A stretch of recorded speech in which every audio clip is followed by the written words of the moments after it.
Bom dia, eu sou Flávio Gomes de Barros e estamos juntos em mais um domingo. Nosso entrevistado de hoje é quem, contextualizando, já foi promotor de Justiça, secretário da Fazenda, deputado federal por 6 mandatos, vice-governador de Alagoas e secretário da Saúde de Maceió. Aqui comigo, nos estúdios da TV Pajuçara, um dos políticos mais experientes do estado, José Tomás Nuno. Bom dia. Bom dia, Flavinho. É um prazer estar aqui presença. com você. Nada, eu é que agradeço. É um prazer enorme. Só ouvir essa coleção de ex, eu já fiquei feliz. Opa! Vamos em frente. Bom, o ano de 2023 foi marcado por para alguns, excessivo protagonismo no Congresso Nacional em relação aos outros poderes. Eu pergunto, isso é bom ou é ruim para a democracia? Veja, eu até me permito questionar se o excessivo protagonismo foi realmente do Poder Legislativo ou do Poder Judiciário. Eu acho que o poder, sobretudo nas altas cortes, especificamente no Supremo Tribunal, foi o dono da cena. Foi ele que decidiu sobre tudo, sobre todos, ontem, hoje, amanhã, cometeu alguns absurdos flagrantes, mas discutindo só o personagem, isso é mal. É mal por uma coisa muito simples. Quando foi feita a teoria da tripartição dos poderes, com deveres, com respeito, com independência e, sobretudo, harmônicos entre si, não é uma construção francesa ultrapassada, não. É uma construção universal, altamente adequada. Então, o ideal é que os poderes se respeitem. Se respeitem. Os choques são naturais. Afinal, o parlamento foi criado na Inglaterra, não sei quantos séculos atrás, para limitar o poder do rei, que resolveu gastar, fazer o que queria. Porque não era bem assim, o dinheiro saía dos nobres. Naquela época era só os nobres, o pessoal deu um chega. Então, na realidade, é isso. Eu lamento que haja essa hipertrofia. Eu acho, inclusive, que em determinadas fases do ano passado mesmo, o Legislativo mandou, noutras foi o Judiciário que mandou, e noutro o que manda em todos, que é o presidente Lula. Então, mas não houve o balanço. O problema é que em cada fase, em cada tema, havia uma prevalência e o choque foi permanente. Isso é mal. Você acredita na possibilidade de, em breve tempo, um curto espaço de tempo, a gente ter aqui no Brasil a equivalência entre os poderes? Ou seja, Claro, já tivemos em algum tempo passado uma convivência pacífica, harmônica, democrática. O Juscelino foi um exemplo disso. O Juscelino foi um presidente, o presidente eleito pelas massas, contestado por vários segmentos, inclusive por segmentos das Forças Armadas. Veja bem, tratou a todos da forma mais equânime possível.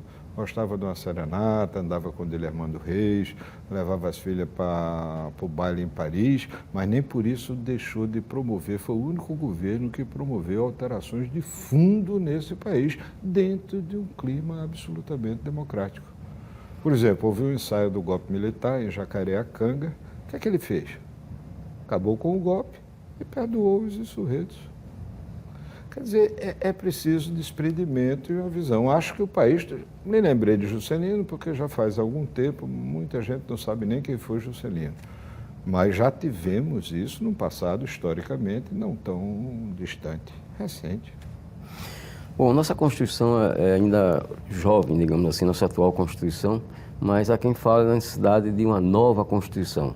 Qual a sua opinião a respeito? Olha, eu fui constituinte e, aliás, de Alagoas, eu fui o único parlamentar que foi presidente de comissão. A Constituinte tinha 8 comissões, eu presidi a 2ª comissão, que foi a Comissão de Organização do Estado, e fui o único constituinte de Alagoas a pertencer à Comissão de Sistematização, que foi, na realidade, o que juntou tudo para fazer o texto. A Constituição cabe num programa comprido, porque ela tem algumas contradições. Algumas delas são muito fáceis de entender. Ela foi concebida no molde parlamentarista e concluiu com um sistema presidencialista. Dr. Ulisses fez uma terapia ocupacional, quer dizer, houve 8 comissões, cada um discutia, faltou a visão orgânica, a visão sistêmica, nós só fomos ter na sistematização, e aí 90% dos parlamentares absolutamente não participaram. Porque, por exemplo, eu presidi a Comissão de Organização do Estado. Vamos dizer uma coisa que foi feita que é evidente. A criação do Tocantins, a devolução de Fernando Noronha ao Estado de Pernambuco. Eu estava cuidando disso, mas a comissão que se reunia ao lado meu, da ordem econômica, estava cuidando de tributo, de imposto, dessa coisa toda. Então, ela não foi muito harmônica. E quando havia um conflito, se jogava para a lei ordinária, a lei complementar, a legislação que viria depois. Em alguns casos veio, nos casos mais completos não veio e eu duvido muito se virá. Este é que é um dos problemas. Tanto assim foi que ela própria, nas disposições transitórias, disse que era necessária uma revisão. E fizeram uma revisão 4 ou 5 anos depois que não emocionou ninguém, ninguém viu nada, passou a revisão e ficou essa maravilha. Nós temos matéria de portaria às centenas dentro dos textos constitucionais. A matéria é envolvente, não sei se interessa muito aos telespectadores alguns detalhes, mas é coisas maravilhosas. Tem texto constitucional que o sujeito veio de uma emenda, o predicado veio de outra, e o predicativo, o resto dos complementos advérbios, veio de novo, porque você não podia criar, você só podia aproveitar o que estava escrito. Então, vamos dizer, na frase, eu gosto da Constituição, eu veio de uma emenda, gosto veio de outra, a Constituição veio de outra. A Constituinte é importante, é o marco democrático, ela avançou em muitas coisas, mas é uma obra claramente imperfeita, claramente inacabada e que precisa de reparo a toda hora. Você veja como é uma Constituição enxuta. A Constituição americana, todo mundo cita isso, a Constituição inglesa é mais ou menos a mesma coisa, tem século. Por quê? Porque não é cumprida. Ela decide pequenos temas, o resto fica para a legislação. No caso do sistema inglês, na legislação consuetudinária, no costume, que vai reformando os direitos. Mas o Supremo, o guardião da coisa, não decide sobre, nem move processo contra ninguém, nem decide sobre questão eleitoral de fulano ou de cicrano. Quer dizer, quando nós rebaixamos a dignidade de um poder a ser juiz de briga de galo, dá nisso. Sua avaliação sobre, como ex-secretário da Fazenda que foi, sobre o cenário econômico brasileiro? Essa é outra pergunta complexa. Eu me alegro muito de poder responder. Hoje eu não sou mais deputado, eu fui deputado durante 24 anos, fiz o melhor que pude, fui secretário da Fazenda mais 4. Fui ativo nessa política o tempo todo, ajudei o governador Théo Vilela quando foi governador. Mas hoje eu não tenho sequer filiação partidária. Eu fundei o PFL e quando o partido foi abduzido pelo um outro grupo partidário, eu achei que a minha tarefa estava cumprida, não quero ser candidato a nada. E não tenho filiação partidária. Então isso me conforta muito, porque eu tenho apenas a minha experiência, a minha maneira de ser, mas não tenho nenhum viés. Se você me perguntar, você votou em Lula? Não. Você torce para Lula dar certo? Torço. Tenho que torcer para alguma coisa dar certo nesse país. Não acredito, mas torço. E posso lhe dizer por que não acredito.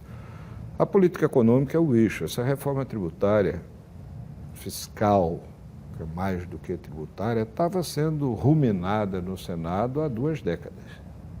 No Senado, não, no Congresso. Ia para lá, ia para cá. Nunca avançou. Todos os governos que disseram que ia fazer não fizeram, e essa, surpreendentemente, votou um tema da maior complexidade em 12 horas, em 2 turnos na Câmara. É um projeto extraordinário. Mas se você olhar o que está aprovado, é uma aberração sem tamanho. Você que está me ouvindo vai sentir o ano que vem, este ano, perdão, já estamos em 2024, o que é que está aprovado por hora. O que é que se dizia que precisava fazer? Precisava fazer o imposto único, o imposto ia ser extraordinário, elimina a burocracia, até aí tudo bem, o discurso, como sempre, brilhante. A prática tem um bicho de 2 cabeças. Tem uma parte do tributo que vai ser gerido pelo Poder Federal e outra parte do tributo que vai ser gerido pelos governos, por entidades federadas. A chance disso dar certo é 0. Porque, de novo, você vai transplantar para o universo jurídico que requer segurança as mesmas querelas que são naturais, as brigas entre o Estado. Você acha que há algum interesse em comum de Alagoas com São Paulo, do Amazonas com o Paraná? Salvo as televisões da Zona Franca, o resto não tem nada em comum. Então, eu acho que isso tem uma chance. Aliás, é uma reforma surreal. O ministro Haddad ganhará um prêmio em qualquer lugar do planeta que for, porque foi o único sujeito que fez uma reforma tributária sem alíquota, sem percentual de nada. Aprovou-se uma reforma tributária que ninguém sabe o que é. Agora é que começam a aparecer. E quando aparecem, aparecem para castigar o povo brasileiro. O povo que estava esperando a picanha de R$10, a única coisa que eu vi dessa história, um pouquinho de riso para a gente não ficar tão triste, eu vi uma charge dessas que vivem nas redes sociais, que eram duas galinhas, uma correndo e a outra atrás. A galinha correndo apavorada e virando para a outra. Corre, menina, que esse negócio de picanha de R$10 é mentira. Os caras estão comendo a galinha e olhe lá quem pode comer a galinha. Bom, vamos a um breve intervalo comercial. Daqui a pouco a gente volta conversando com José Tomás Nono. Até já.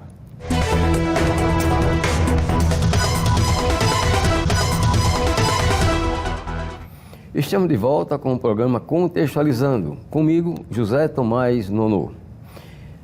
Nono, passando agora um pouco da economia para a política de modo geral. Sua avaliação sobre o governo Lula, o terceiro governo Lula.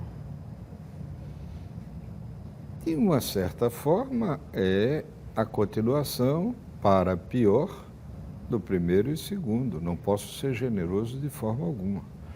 E vou analisar de forma mais isenta possível. O que é que disse o Lula na campanha? O Lula disse basicamente, de novo, vestiu o Lulinha Paz e Amor, vou fazer um governo procurando a conciliação, etc, etc. A conciliação, evidentemente, implica num diálogo melhor com o Poder Legislativo, com o próprio Poder Judiciário. O que é que ele fez na prática? Primeiro, aparelhou o Poder Judiciário. Agora está o advogado pessoal dele no Supremo. Isso fere o princípio da impessoalidade. Ou seja, que os juízes têm que ser indicados por sua sabedoria, principalmente os da Suprema Corte. E nós vamos aturar esse zanin, que eu não sei se é bom, não sei se é mal, por séculos. O Procurador-Geral da República é sócio do ministro Gilmar. Onde é que isso vai, pelo amor de Deus? Que antigamente, quando havia o atrito legislativo e executivo, você ia para o judiciário. Hoje você vai procurar quem? Um católico podia dizer, vamos procurar o Papa, mas eu não estou confiando nem no Papa, que ele é mal informado. Veja bem, como é que eu posso acreditar nisso? O que é que se prometeu? Vamos conter, vai cair a inflação, vamos acertar, fazer uma política justa. Aumenta o gasto de todo jeito, de todo tipo, de todo tamanho. E quer tapar o buraco que ele mesmo cavou com o imposto no lombo de quem já não aguenta mais. Nós temos, aí não é culpa do Lula, quando o Lula assumiu, nós tínhamos a maior carga tributária. Agora está maior ainda. Nós vamos passar longe da maior carga tributária do mundo. Quer dizer, somos nós, os pagadores de imposto, que vão pagar essa conta. Eu não posso acreditar nisso. As obras estão completamente paralisadas, não tem obra em canto nenhum. E o buraco financeiro, que só vai ser sentido neste 2024, mas o ano passado eu me lembro das notícias do mês de outubro, que comparando, aquela mania de comparar o ano passado com esse, o Bolsonaro, em outubro do ano passado, o governo do Bolsonaro tinha um superávit de 78 bilhões. O Lula tinha um déficit já de 171. Porque o governo, ao contrário do que pensam muitos governantes, não faz dinheiro. O governo tira daqui, bota ali, cobra imposto e remaneja a distribuição de recursos. O que é que se fez aí? Se gastou em algumas coisas, eu não vou entrar no mérito se é justo, se não é justo, mas continua na gastança sem ter lastro. A Argentina fez isso. Mas até vir um governo de direita, um governo, eu não digo nem conservador, um governo que procura ser equilibrado, estava no maior buraco do mundo e as medidas para consertar o maior buraco do mundo são as mais dolorosas possíveis. Na marcha que vem, mais cedo ou mais tarde, Um tipo Milei, que não é meu herói favorito, vai terminar sendo presidente da República para tentar consertar as coisas. Em linguagem popular, no pau. É o que está acontecendo na Argentina. Então eu não posso ter crescimento. O presidente da República não pode perder a compostura nunca. As redes projetam filme. Olha, isso não existia na minha época, era rede. Eu reconheço que a rede tem defeitos, mas tem enormes vantagens. Frequentemente o presidente da República parece bêbado, completamente bêbado, absolutamente embriagado, dizendo bobagens de todo nível. A ideia aristocrática, ia ser o presidente, vai manter o acesso do povo, foi tomar banho de mar no Réveillon e interditou a praia todinha para ficar, evidentemente, ele e Janja, só Deus sabe o que faziam. Então, é isso. Sua avaliação sobre o governo Paulo Dantas. O governo Paulo Dantas é um governo, vamos dizer, difícil. As circunstâncias da eleição foram difíceis. O Paulo Dantas faz um esforço grande para tentar se ordenar. Acho que isso pode dar bons frutos mais à frente. O que é que existe, entretanto, e todo mundo sabe disso, eu não estou revelando nenhuma novidade, há um litígio que agora parece até ter amornado um pouco, flagrante, entre o deputado Arthur Lira e o senador Renan Calheiros. Ambos são lideranças expressivas do Estado, que congregam dezenas de afiliados, etc. e tal, mas é um estado de beligerância permanente. E isso, evidentemente, atrapalha todo e qualquer governo, porque o cenário político como dizia o mineiro antigo, o político é como nuvem. Você olha para o céu, olha para cima, mudou tudo. Quer dizer, você está acostumado num polo onde as duas lideranças, vamos dizer, mais notórias do Estado, arengam. O governador, evidentemente, por todos os motivos, tem que estar aliado, ele é PMDB, tem que estar aliado dentro do modelo PMDBista. Isso traz algumas contradições. E os outros atores, às vezes atores menores ou maiores, pouco importa, que interagem nisso, também tomam suas posições.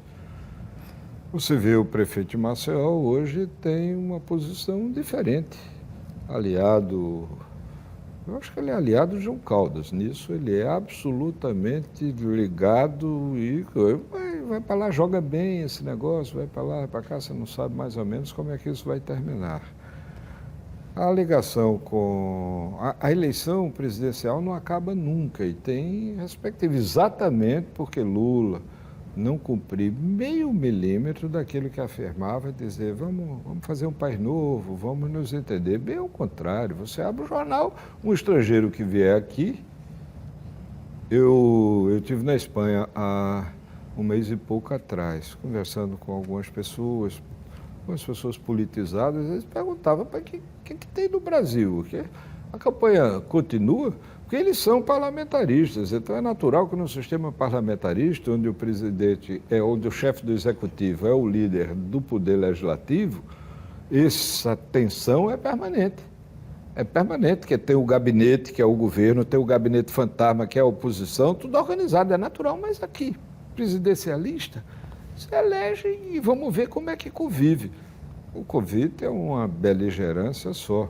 Às vezes, com o auxílio inestimável, não de um pandeiro, mas de uma organização de comunicação poderosa que adora esse tipo de movimento. Bom, falando sobre o prefeito João Henrique Caldas, ele é apontado por todas as pesquisas como favorito Eu acho. Nessa Também reeleição concordo. que ele vai disputar neste ano, concorda? Concordo, veja bem. Hoje, de novo, um pouquinho do que passamos rapidamente no primeiro bloco do programa. Nós estamos sob o império midiático, sob as redes. As pessoas não dizem mais quantos votos tem, diz quantos seguidores, tem 2 milhões de seguidores. Tem um cara que é absolutamente psicopata, estrangulou uma galinha e tem 10 milhões de seguidores fora do galinheiro. Quer dizer, hoje em dia as reputações se constroem ao sabor dessas coisas. O JHC é craque nesse negócio de mídia, craque. Aproveita as mínimas oportunidades, pouco importa que seja isso ou seja aquilo, o importante é faturar. tem uma máquina publicitária bem azeitada, faz uma propaganda muito bonita e tem alguns acertos administrativos que a gente vê. Tem equívocos monumentais, como tudo no mundo, mas tem acerto. Do outro lado, quem tem? A grande vantagem do JHC, outro dia eu disse isso a um quadro do governo estadual aqui, a grande vantagem do JHC hoje é não ter adversário.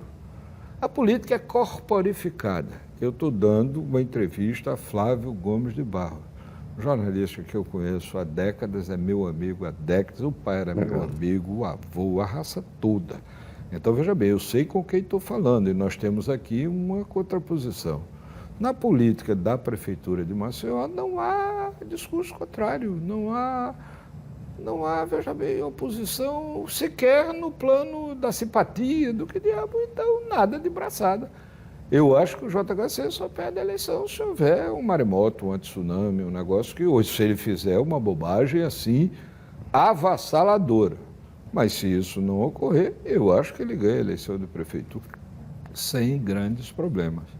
E outras lideranças do Estado, grandes lideranças, eu estou retraído de eleição, não quero mais participar de jeito nenhum, mas conversa política todo dia com um bocado de gente, algumas bastante importantes. E a gente ouve que isso é mais ou menos sedimentado.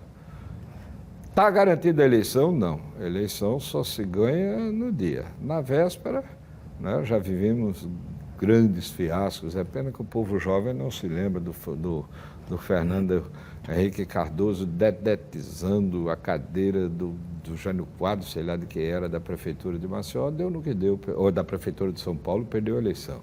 A eleição se ganha no dia. Então, já tivemos aqui pessoas ilustres que ganharam a eleição do governo e não sentaram na cadeira. Quer dizer, então foram outras não tão ilustres, mas mais eficientes. Então, a vida é assim mesmo. Bom, esse favoritismo do prefeito JHC para a reeleição, como as pesquisas indicam, e você próprio admite, você acha que ele levaria isso para a eleição de 2026, disputando o mandato de governador? Aí é outro departamento. Aí é a turma que tem um trânsito livre com os espíritos.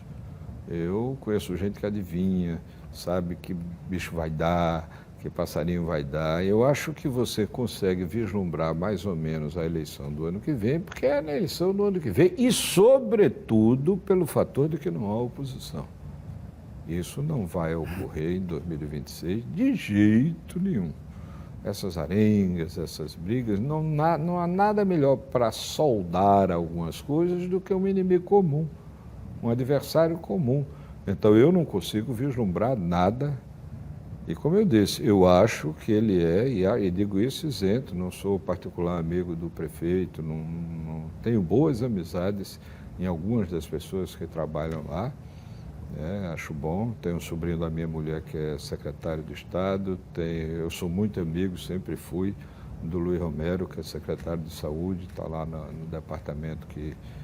Então, veja bem, a grande vantagem, repito, permite uma previsão com boa margem de segurança, embora com as cautelas já apontadas, é que não tem um nome para se contrapor. Até agora vejo não sei quem, o PT vai lançar não sei quem, o Rui Palmeira talvez seja. E quais seriam, na sua opinião, os protagonistas principais de 2026? O governo, veja bem, o Paulo será um protagonista. Eu já vi governadores, vamos dizer, menos atuantes, menos esforçados, menos qualquer coisa, e na eleição tem máquina porque tem máquina. O senador Renan Calheiros, que vai vivenciar um período complicado, porque ele está encerrando o mandato, vai ser candidato, não vai. O senador e hoje ministro Renanzinho, por motivos óbvios, é muito jovem, tem ambição, já foi governador 8 anos. Eu acho que é estou citando um lado. Do outro lado, o Arthur Lira, que inegavelmente foi a maior votação proporcional desse Estado, é um troço bacana, é o presidente da Câmara dos Deputados, é o cara que tem conseguido peitar o Lula. Aquela relação não é de amor, aquela relação é de conveniência recíproca, e cada um desconfiado com o outro. mas tem um peso próprio. O prefeito, sem dúvida alguma, principalmente se for reeleito, será um ator novo. O que eu não acredito é em outras novidades. Marcelo Vitor não tem ambições majoritárias, até onde eu sei, mas acho que é um político importante, tem peso, tirou a Assembleia Legislativa aí daqueles noticiários terríveis, mas tem espaço. Acho que os atores principais são esses. Nono, para finalizar, que recado você teria para o eleitor que está desacreditado na classe política? Tenha fé. As coisas boas e as coisas más são feitas pela política. E é o eleitor que constrói o político. Uma coisa que eu nunca me conformei é essa história. O político ruim, parece que o político ruim caiu do céu. O político ruim sai da urna, todos eles. Todas essas maravilhas que o povo fala tão mal. Então, o que eu quero dizer é que nós temos que perseverar, trabalhar e, na hora de votar, escolher o que for melhor para a sua terra. Insista, não há bem que sempre dure, nem mal que nunca se acabe. Vamos insistir, que eu tenho certeza que o Brasil, por sua grandeza, Alagoas, por sua grandeza, viverá, sem dúvida alguma, dias melhores. Agora, não delegue essa tarefa aos santos e aos anjos. Bote no seu coração e trabalhe para melhorar a sua gente. Ok, nosso muito obrigado a José Tomás Nono pela sua participação aqui em Contextualizando. Você pode rever essa entrevista no YouTube da TV Pajuçara. O programa Contextualizando deste domingo termina por aqui. Um bom final de semana.